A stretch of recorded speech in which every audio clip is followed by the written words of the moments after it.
अस्सलाम वालेकुम प्यारे बच्चों, मैं हूँ आपकी रिफत मैम। आज हम जमात 8वीं के उर्दू का सबक गौतम बुद्ध पढ़ेंगे। गौतम बुद्ध का असली नाम सिद्धार्थ था। वो बुद्ध मत के बानी हैं जो दुनिया के मज़ाहिब में से एक है। सिद्धार्थ कपिलवस्तु के राजा का बेटा था जो नेपाल की सरहदों के नज़दीक शुमाली हिंदुस्तान का एक शहर है। सिद्धार्थ जिसकी ज़ात गौतम और कबीला शाकिया था, नेपाल की मौजूदा सरहदों के बीच लंबाई के मुकाम पर 563 कबल मसीह में पैदा हुआ। कबल मसीह का मतलब है हज़रत ईसा अलैहिस्सलाम से पहले। 19 बरस की उम्र में उनकी शादी अपनी हम उम्र मामूजाद बहन से हुई।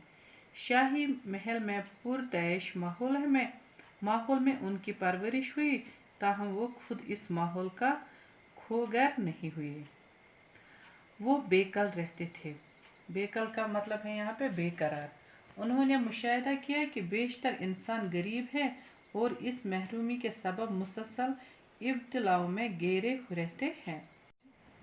हत्ता कि अहल सुरूद भी अक्सर मायूस और नाखुश रहते हैं। नीज हर शख्स बीमारी का शिकार होता और आखिरकार मर जाता है।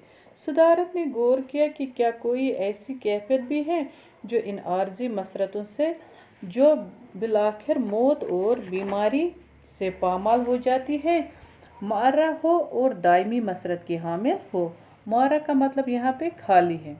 19 बरस की उम्र में गौतम ने अपनी अज़दवाज ज़िंदगी से किनारा कश का फैसला किया और खुद को सच की तलाश के लिए वक़्फ़ कर दिया। वो महल से रवाना हो गए। उन्होंने अपनी बीवी और नवमौलूद बच्चे और तमाम दुनियावी आसाइशात को तर्क कर दिया। नवमौलूद का मतलब है नया पैदा हुआ बच्चा। वो एक मुफलिस योगी बन गए। योगी का मतलब है योग करने वाला। कुछ अरसा उन्होंने उस दौर के मशहूर योगी उलमा से इल्म हासिल किया। इनके अफकार से मुकम्मल आगाही हासिल हो जाने के बाद इन्होंने इंसान के गैर इत्मीनान बख्श मसाइल के अपने हल वज़ा किए। ये ख्याल आम है कि इंतहा दर्जे का ज़हीन सच के रास्ते को हमवार करता है। गौतम ने खुद भी एक सन्यासी बनने की कोशिश की और कई साल वो फाका कशी और खुद अजियते के मराहल से गुजरते रहे। सन्यासी का मतलब यहाँ पे फ़कीर है।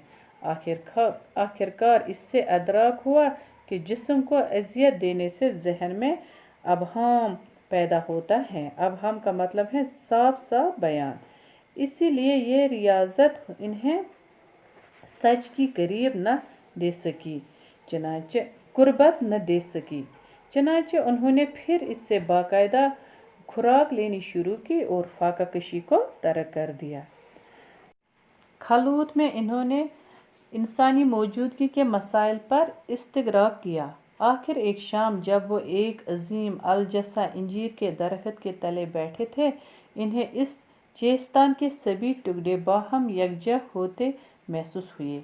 सिद्धार्थ ने तमाम रात तफक्कुर में गुजारी। सुबह हुई तो उन पर मनकशफ हुआ कि उन्होंने हल पाया है और ये कि वो अब बुद्ध बन गए हैं, जिसके माने हैं एक साहिब बसीरत के हैं। तब उनकी उम्र 45 बरस की थी। ज़िंदगी के बाकी 45 बरस इन्होंने शुमाली हिंदुस्तान में सफ़र करने में गुजारे। वो इन लोगों के सामने अपने ख़यालात का प्रचार करते जो इन्हें सुनने आते थे। 483 कबल मसीह में अपनी वफ़ात के साल तक वो अपने हज़ारों पैरोकार बन चुके थे। अगरचे उनके अफकार तब तक तहरीरी सूरत में नहीं थे, बाद में उनके चेलों ने उनका एक एक हुर्फ याद रखा। ये बात नस्ल दर नस्ल ज़बानी तौर ही सीना बसीना मुंतकिल होती रही। बुद्ध की बुनियादी तालीमात को बुद्धों के अल्फाज में 4 एला सच्चाइयाँ 4 नोबल ट्रुथ्स के अनवान से समेटा जा सकता है। अव्वल, इंसानी ज़िंदगी अपनी जबली हैसियत में दुखों का मिस्कन है। दोम, दुखों की वजह ख्वाहिशात का होना। सोम, ख्वाहिशात को पैदा होने से रोका जा सकता है। इससे इस्तिलाहन निर्वाण कहा जाता है। इसके लग़वी माने پھٹ پڑنے یا تنسیخ کرنے کے ہیں۔ چہارم، اس کا علاج نہ کڑی تپسیا ہے اور نہ سہل پسندی، بلکہ میانہ روی سے کام لے کر یہ مقصد حاصل کیا جا سکتا ہے۔ اپنے حقائق کو بنیاد بنا کر گوتم بدھ نے انسانی زندگی کے لیے 8 رہنما اصول قائم کیے، جن کو اشٹ انگ مارگ 8 اصولوں کا راستہ بھی کہا جاتا ہے۔ 8 اصول یہ ہیں: صحیح علم یعنی درست نظریہ اور مناسب معاملہ فہمی، یعنی اگر بنیاد درست ہے تو زندگی درست ہے۔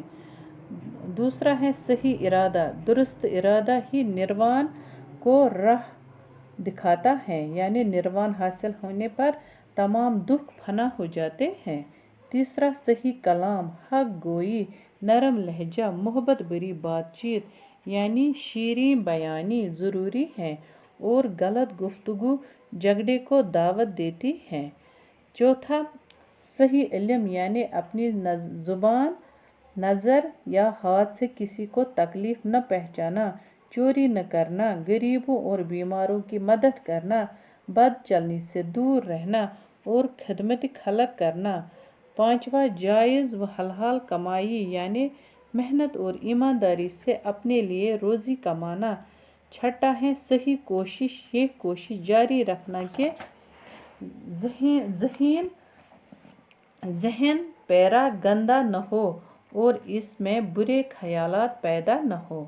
ساتواں ہے نیک خیال، ذہن کو پوری طرح بیدار رکھنا اور مشاہدے کو مضبوط بنانا۔ تو آٹھواں ہے صحیح غور و فکر، درست طریقے سے سوچ بچار کرنا اور مراقبے کے ذریعے ذہن کو ٹھیک سمت میں لے جانا۔ گوتم بدھ نے دنیا کے بے شمار انسانوں پر اپنے اثرات چھوڑے ہیں۔ ان کی تعلیمات کسی بھی لحاظ سے قدیم ہندوستانی فلسفے کا اعادہ نہیں تھیں۔